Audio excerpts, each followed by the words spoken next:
이런 말씀은 꼭 드리고 싶어요. 이런 기회 비용까지 버리면서 내가 과연 이런 선택을 해야 되는지는 한번 여러분들이 정말 심도 있게 깊이 있게 생각해 보실 문제라고 생각을 합니다.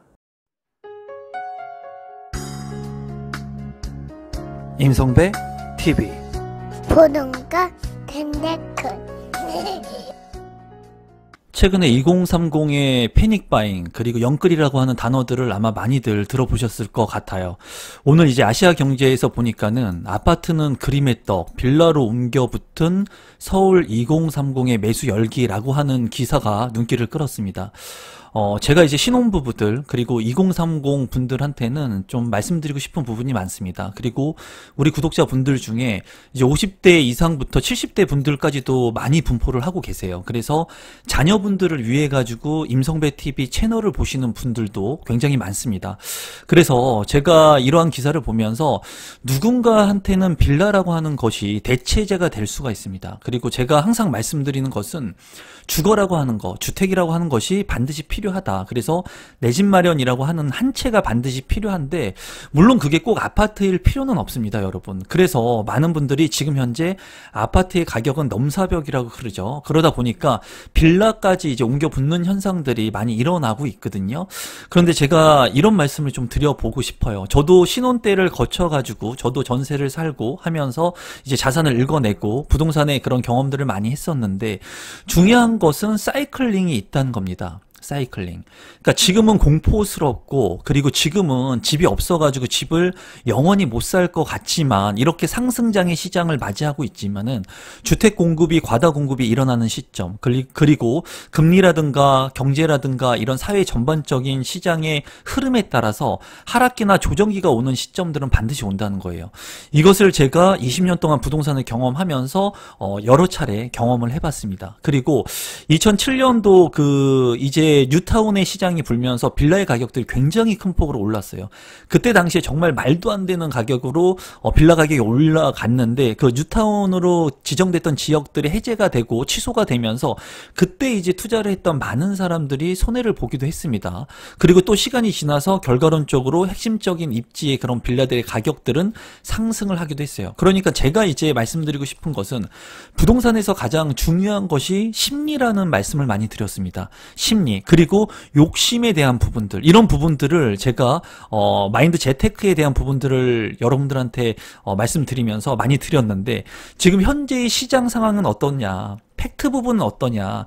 지금은 너무나 불안정한 시기이고 주택이 많이 부족하고 그리고 양적 완화로 인해서 시장의 그런 돈들이 많이 풀렸기 때문에 지금은 인플레이션을 해지하기 위해서 자산을 내가 가져야 되는 그런 시점인데 자산을 가지려고 해도 부동산 같은 경우에 많지 않다라는 거예요. 그러다 보니까 많은 분들이 아파트에 서울의 아파트가 아니면 외곽의 아파트가 안 되면 이제 수도권 핵심 지역 아파트 그마저도 안 되니까 빌라를 살려고 하시는 분들이 많은데 제가 이제 내용에 앞서서 말씀드리고 싶은 것은 그거예요. 부동산 투자라고 하는 것은 여러분 그리고 내 집 마련이라고 하는 것은 물론 빌라를 사가지고 내가 행복하다면 상관이 없습니다. 근데 이 빌라를 사면서 내가 다른 기회비용을 잃을 수 있다는 거예요. 그 부분을 여러분들께서 좀 알고 빌라를 사셔야 된다는 거예요. 빌라를 사는 건 괜찮다는 겁니다.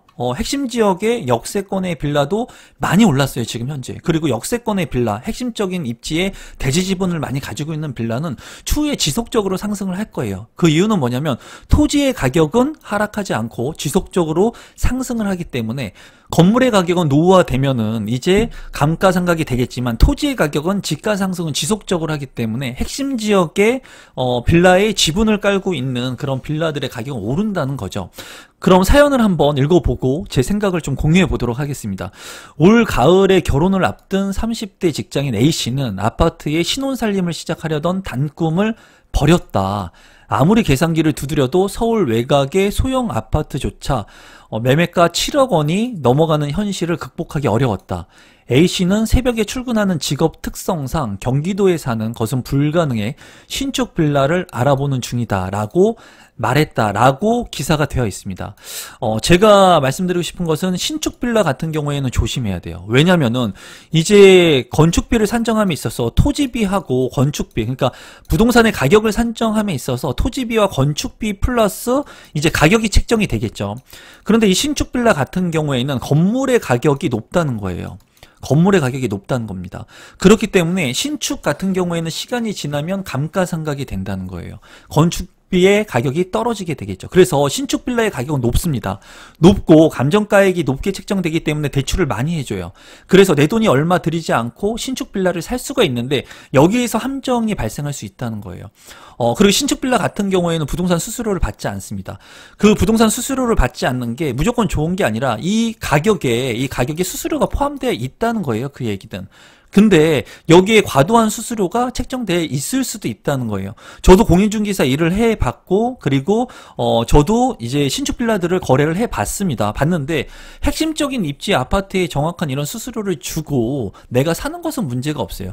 다만 내가 이렇게 주택을 사지 못할 거라는 그런 불안감, 또는 서울의 아파트를 사지 못하기 때문에 서울의 빌라에 신축 빌라를 사려고 하는데 내가 자금에 마련도 돼 있지 않은데 이 신축 빌라 같은 경우에는 대출을 뭐 90%까지 해주고 많이 해주면서 그런 부분들을 활용해가지고 내가 주택을 사게 됐을 때는 나중에 부동산에 조정이 왔을 때는 이러한 빌라들이 경매로 넘어가는 것들을 너무나 많이 봤어요, 제가 실제로. 그리고 여러분들도 아마 이런 얘기들을 많이 들어보셨을 거예요. 내 돈 없이 내 집 마련을 한다. 여러분, 공짜는 없어요, 세상에. 공짜는 없습니다. 공짜는 뭐가 있냐면 부모님이 사주는 따뜻한 밥 한 그릇은 공짜가 있을 수 있어요. 하지만 그거 외에는 공짜는 없습니다, 여러분. 친구가 밥을 한 그릇 사주면 내가 공짜로 얻어먹을 수 있어요. 근데 그 친구가 2번 사주면 또 얻어먹을 수 있어요. 근데 3번 사주면 그 친구가 저를 이제 외면할 수 있다는 거예요. 공짜는 없다는 거예요. 친구가 한 만큼 나도 하는 게 도리이고 사람의 인지상정이라는 거죠. 그래서 여러분들이 봤을 때 너무나 큰 욕심을 부리지 마시고, 그리고 이 7억 원이라고 하는 소형 아파트를 살 수 없어서 빌라를 산다면 좋습니다. 빌라를 산다면 핵심 지역의 빌라를 사면 되지만은 신축 빌라 같은 경우에는 조금 입지적인 측면을 보시고 조심할 필요성이 있고, 그리고 만약에 빌라를 사게 된다면 지우고 제가 말씀을 좀 해보겠습니다. 좀 안타까워서 그래요. 제 동생도 지금 현재 저보다 11살 차이기 때문에 32살이거든요. 제가 43이니까 이제 아직 결혼을 안 했지만 뭐 추후에 결혼을 하겠죠. 언제 할지 모르겠지만. 근데 동생이 만약에 신축 빌라를 만약에 산다라고 한다면 저는 이제 사지 말라고 얘기를 할 겁니다. 그리고 만약에 동생이 형, 내가 이제 주택이, 물론 제 동생은 분양을 받아서 지금 이제 올해 말에 입주를 앞두고 있습니다. 근데 만약에 제 친동생이 결혼을 앞두고 있고 이런 상황에서 신축 빌라를 사거나 빌라를 산다 그러면은 저는 빌라를 사라고 하지 않을 것 같아요, 지금 현 시점에서. 왜냐면은 만약에 빌라를 사게 됐을 때는 신혼부부 특별 공급이라고 하는 그런 아파트 청약의 조건을 잃게 됩니다. 잃게 되죠. 또한 생애 최초 특별 공급이라고 하는 이 조건을 또 잃게 돼요. 잃게 됩니다. 그리고 추후에 공공분양 같은 경우는 지금 현재 납입 금액이 높아야지 당첨자로 선정될 수 있지만은 추후에는 추첨제의 30%를 이제 배정할 예정이에요. 그 비율이나 시기는 언제가 될지는 정확히 알 수는 없지만은 이제 그런 것들을 이제 발표를 했다는 거죠. 그리고 이제 도입이 될 겁니다. 그렇기 때문에 어떻게 보면은 빌라라고 하는 것을 샀을 때 내가 이러한 기회비용을 잃을 수 있다는 거예요. 잃을 수 있다는 거예요. 그렇기 때문에 만약에 제 동생, 그리고 제 주변에 친한 동생이 만약에 형님, 제가 만약에 이렇게 결혼하는데 빌라를 사려고 합니다. 그렇게 얘기를 했을 때는 저는 지금 이 시점에서 이런 선택을 하지 말라고 할 거라는 거예요. 더욱이나 신축 빌라 같은 경우에는. 그리고 지금 현재 여러분들 오피스텔에 방이 3개인 아파텔 같은 경우에 제가 이제 아파텔 물량을 적극적으로 추천해 드리진 않았어요. 투기성이 크기 때문에 그런 부분들은 지금 현재 조심하고 있고, 이제 추후에 유튜브를 어떻게 운영할 거에 대한 그런 부분들은 제작진들하고 이제 논의를 하고 있는데, 지금 현재 아파텔 같은 경우에 3룸의 오피스텔 같은 경우에 제가 핵심적인 입지 아파텔 같은 경우에는 좋다고 했어요. 그 이유는 뭐냐면은 대출의 규제에서 조금 자유로울 수 있고, 그리고 청약을 할 때 무주택자로 간주가 된다는 거예요. 그러면 빌라를 샀을 때는 내가 청약의 기회를 잃을 수 있다는 거죠. 이런 기회비용을 잃을 수 있지만 아파텔 같은 경우에는 그래도 무주택자로 인정을 해준다는 거예요. 그렇기 때문에 아파텔을 매수를 하게 됐을 때는 주거의 안정 플러스 청약의 기회를 가져갈 수 있다는 거죠. 그런데 여기서 중요한 것은 이런 부분들을 제가 이제 많이 영상에서 다루지 않고 있는데, 그리고 안 다루려고 합니다, 지금 현재.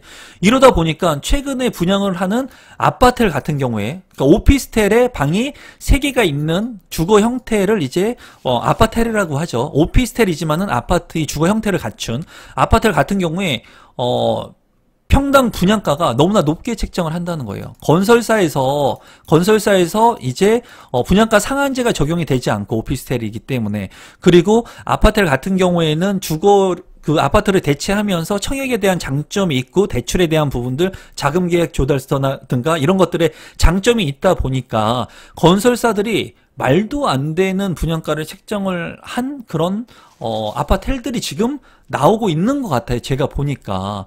그러다 보니까 이런 부분들을 무조건 제가 영상을 통해 가지고 빌라보다는 아파트를 사십시오, 오피스텔을 사는 게 좋습니다 라고 얘기하는 것도 올바르지 않다고 제가 느끼고 있는 거예요. 왜냐하면 건설사들 입장에서는 지금 분양장이 좋죠. 그러다 보니까는 이 아파트 같은 경우에 진짜 말도 안 되는 금액으로 지금 분양하는 곳들이 있거든요. 분양가를 그리고 책정하려고 하는 곳들이 있어요. 제가 알고 있는 분양 대행사들, 건설사들, 우리나라에서 1, 2, 3위 하는 건설사들, 대행사들 다 알고 있습니다. 그 지인들이 주변에 다 있어요. 제 주변 지인분들이. 그런데 건설사 입장에서는 수익 사업을 하는 거죠. 그러다 보니까는 수익 사업을 하기 위해서 지금 이렇게 좋은 장세를 놓칠 리가 있겠습니까? 없다는 거예요. 과도하게 일단은 베팅해 놓고, 건설사가 분양을 할 때는 이런 그 분양을 하는 100개의 분양가가 있으면 이 100개를 다 분양 완판하려고 하는 게 아니에요. 일부 분양하고 일부 해가지고 이제 손익분기점을 넘고, 그리고 남은 것들을 수익화하면서 이제 끌고 가면서 높게 책정을 했을 때 수익 마진이 좋아지는 거죠. 그런데 지금 현재는 이 오피스텔 같은 경우에 너무나 과도하게 분양가 책정된 것들이 많아요. 그래서 지금 현재 우리 구독자분들 중에 제가 신혼부부 분들이 만약에 신축 빌라를 살려고 한다, 알아보려고 한다, 그러면 제 말 듣고 사지 말아라 이런 얘기를 하는 건 아닙니다. 제 생각에 틀릴 수가 있어요. 제 생각이 틀릴 수가 있고, 제가 제 동생이 만약에 이런 상황에서 저한테 조언을 구한다면은 제가 이렇게 얘기를 하겠지만, 만약에 지금 당장 살 집이 정말 필요하신 분들, 그리고 심적인 부담을 많이 느끼시는 분들은 신축 빌라라도 사야겠죠. 사야 되겠고, 다만 산다고 한다면 핵심적인 입지의 빌라를 사시는 게 맞다는 거예요. 내가 대출을 조금 줄이기 위해서, 또는 단순히 이런 서울의 아파트를 사지 못하니까 이끌려 가가지고 살 때는 문제가 될 수 있다는 거예요. 그리고 신축 빌라를 산다고 해서 청약의 기회가 없어지는 건 아예 아니라는 거예요. 특별 공급의 조건들은 없어지겠지만 1주택 처분 조건으로 해가지고 또다시 청약을 할 수가 있습니다. 그래서 만약에 신축 빌라를 사시는 분들이라면 청약 통장 가지고 있는 거 깨지 마시고, 그 통장 대출 받아가지고 자금을 활용하시고, 그리고 언젠가는 이 분양 시장들이 업다운 될 수 있다는 거죠. 그러면 내가 지금은 신축 빌라를 살지만 2년 뒤에 이 신축 빌라를 팔고 추후에 이런 다운되는 경기 조정 하향기가 왔을 때는 또 청약을 통해서, 또는 미계약되는 그 미분양 물량들을 통해 가지고 내 집 마련할 수 있다는 거예요. 그러니까 아파트 청약이나 분양이라고 하는 이 기술은 평생을 가져가는 거예요, 여러분. 평생. 제가 다주택자인데 우리 가족이 모두 청약 통장 왜 가지고 있겠습니까? 분명히 이런 하락기가 왔을 때, 많은 사람들이 공포에 떨 때, 힘들 때, 그리고 정부에서 많은 미분양 물량들이 나왔을 때, 세제 혜택을 해주고 이런 시기들이 왔을 때는 저 같은 경우에는 두려움 없이 청약을 신청해서, 또는 미계약 물량들을 계약해가지고 제가 살고 있는 지역에서 하나 더 주택을 늘리거나 상위 컨덤 점포를 한다거나 다양한 전략들을 구사한다는 거죠. 그래서 오늘 이 내용을 보면서 제가 느끼는 것은 비수도권의 주택들 뿐만이 아니라 이 서울 외곽의 아파트 뿐만 아니라 빌라의 가격들이 많이 지금 오르고 있다고 합니다. 거래가 되고 있고, 제가 지인분들, 공인중개사분들, 제 제자분들도 많고 한데, 얘기를 들어보면은 지금 말도 안 되는 그런 매수 시세가 있는 부분도 있고, 지역별로. 그리고 지금은 심리가 꺾였습니다. 지금 정부가 또 부동산 대책을 발표한다고 하죠. 그리고 주택 공급을 발표한다고 하는데, 왜 이렇게 주택 공급 발표를 할 것 같아요, 여러분? 첫 번째는 대선이 있죠, 내년에. 대선, 지금 부동산 정책이 실패해가지고 대선을 그 차기 대권을 연기할 건지 연기하지 못할 것인지, 지금 국민들이 모두 다 지금 현 정권을 비난하고 있죠. 왜? 부동산 정권 때문에. 그러다 보니까 부동산의 가격들을 안정화시키기 위해서 주택 공급이라고 하는, 이러한 주택 공급이라고 하는 사전청약뿐만 아니라 부지지를 계속 확보해가지고 이제 추후에 이런 물량들을 본인들이 계속 지속적으로 공급하겠다는 그런 시그널을 주는 겁니다. 시그널을 주는 거고, 이런 시그널을 통해 가지고 많은 사람들이 주택을 지금 매수하지 않게끔 하려는 의도가 있는데, 정작 중요한 것은 이런 시그널을 왜 줄까요? 정부가 주택이 부족하다는 거예요. 중요한 것은 주택이 부족한다는 겁니다. 그리고 지금 주택을 가지고 있는 다주택자분들, 그리고 1주택자분들, 무주택자분들 모두 다 주택이 부족하다는 것을 실감하고 있다는 거예요. 전세 같은 경우에 지금 시가 마르고 있다는 걸 제가 느끼고 있거든요, 실제로. 핵심적인 지역의 전세 물량들은 없어지는 게 수치상으로 보입니다, 실제로. 그렇기 때문에 이 부족 현상에서 많은 사람들이 심리적으로 위축되고 지금 매수 심리가 수요와 공급이 있을 때 수요가 훨씬 많다는 게 이제 확인이 됐습니다. 그러다 보니까 많은 사람들이 이렇게 빌라라도 살려고 하는데 지금 현재 여러분들께서 한번 본 상황을, 본인이 처한 상황을 한번 되돌아보실 필요성이 있는 것 같아요. 내가 수도권의 아파트뿐만 아니라 서울의 아파트를 못 사기 때문에 이러한 신축 빌라라도 지금 현 시점에서 사는 게 맞는 것인가? 신혼부부 특별공급, 생애 최초 특별공급이라고 하는 이러한 기회비용을 버리면서, 물론 당첨되기 어렵습니다. 어렵지만은 제가 봤을 때 이러한 신혼부부 특별공급의 조건, 그리고 생애 최초 특별공급의 조건, 무주택자라고 하는 이런 조건을 가지고 있는 분들은 주택 청약을 통해서 당첨될 수 있는 확률이 높아요. 지금 현재. 만약에 저와 비교를 한다고 하더라도 저는 1순위 자격 제한이 됐기 때문에 저도 청약하고 싶은 데가 엄청 많거든요.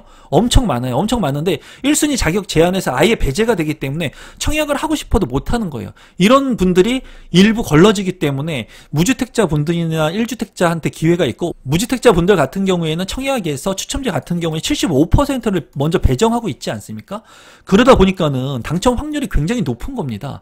그래서 제가 봤을 때 만약에 빌라를 알아본다, 자녀분들이 이런 생각을 하고 있다, 그렇다면은 이런 기회비용을 버리고 선택할 것인지에 대해서 심도 있게 생각해 볼 필요가 있어요. 지금 현재 단지 내가 들어갈 집이 없다고 해가지고 무조건 주택을 사는 게 맞는 것인지, 핵심 지역이나 개발 가치가 있는 아파트 같은 경우에는 괜찮다고 저는 생각을 하지만 빌라는 단점들이 있어요. 왜냐하면 세대수가 많지 않기 때문에 요새는 관리를 잘한다고 하지만은 보수라든가 관리 측면에 그런 단점들이 있고요. 그리고 커뮤니티에 대한 단점이 있죠. 그리고 가장 중요한 건 뭐냐면, 빌라를 제가 직접 수백 채를 건축을 해봤습니다. 건축을 해봤는데 빌라는 뚝딱뚝딱 금방 지어요. 4달, 5달, 6달이면 짓습니다. 하지만 아파트 같은 경우에는 토목공사 자체가 틀리고, 그리고 단단하게 그러한 건설사의 그런 공법을 통해 가지고 진행이 되기 때문에 빌라 같은 경우에는 뭐 6개월이면 짓지만은 아파트 같은 경우에는 3년이 넘어간다는 거예요, 공사 기간이. 물론 규모도 크지만은. 그렇기 때문에 단기간에 짓는, 그리고 시공 공법이나 이런 것들이 정형화되어 있지 않는 그냥 작은 건설사들이 짓는, 대우 프로지오에서 짓지 않잖아요, 빌라 같은 경우에. 힐스테이트가 짓지 않잖아요. 일반 그냥 소건축사, 소규모의 그냥 종합건설회사들이 짓는 이 빌라들이 이 대규모의 택지개발 지구라든가, 그리고 이런 공법들을 통해서 짓는 일군 건설사들하고 비교했을 때는 하자 부분에서도 우위에 차지할 수 없다라는 거예요. 그래서 제가 봤을 때는 하자가 많이 생겨요, 빌라 같은 경우에는. 저도 지어봤는데 아무리 잘 짓는다고 하지만은 시행을 해봐도 그런 빌라 같은 경우에는 일부 하자들이 발생을 하게 됩니다. 물론 빌라 같은 경우에도 하자가 생기면은 하자를 보수하기 위해서 일정 부분의 돈을 예치합니다. 하지만은 정말 중요한 것은 아파트와 비교를 했을 때 단점적인 부분들이 많다는 거예요. 그래서 그런 부분들은 여러분들이 잘 선택하시면 될 것 같고, 만약에 빌라를 그래도 내가 구입을 해야겠다, 너무나 불안해서, 그러신 분들은 청약이라고 하는 그 도구를 활용할 수 있으니까 절대로 그 기회를 버리지 마시고 청약 통장을 유지하시면서 다가오는 기회들을 다시 한번 노려보시면 좋을 것 같습니다. 이러한 부분들을 봤을 때 인생의 정답은 없어요. 내가 선택한 게 정답입니다. 하지만은 여러분들께서 너무나 두렵고 이러한 불안한 불장 심리 속에서 그냥 단편적으로 선택하지는 않으셨으면 좋겠어요. 오랫동안 고민해 보시고 이 빌라가 정말 나한테 맞는 빌라인지, 그리고 이 빌라를 선택하는 게 나의 다른 기회 비용들을 버리고 선택하는데 좋은 것인지, 그런 부분들을 본인 혼자 판단하려고 하지 마시고 아내라든가 남편이라든가 부모님이라든가 부동산을 성공하신 분들, 투자를 통해 가지고 자산을 일구신 분들하고 꼭 같이 의논을 좀 해보시면 좋을 것 같아요. 오늘도 마지막까지 제 영상 시청해 주셔서 진심으로 감사드리고, 더욱더 좋은 영상으로 여러분들한테 진정성 있는 영상으로 찾아뵙도록 하겠습니다. 오늘 영상은 이것으로 마무리 짓겠습니다. 고맙습니다, 여러분.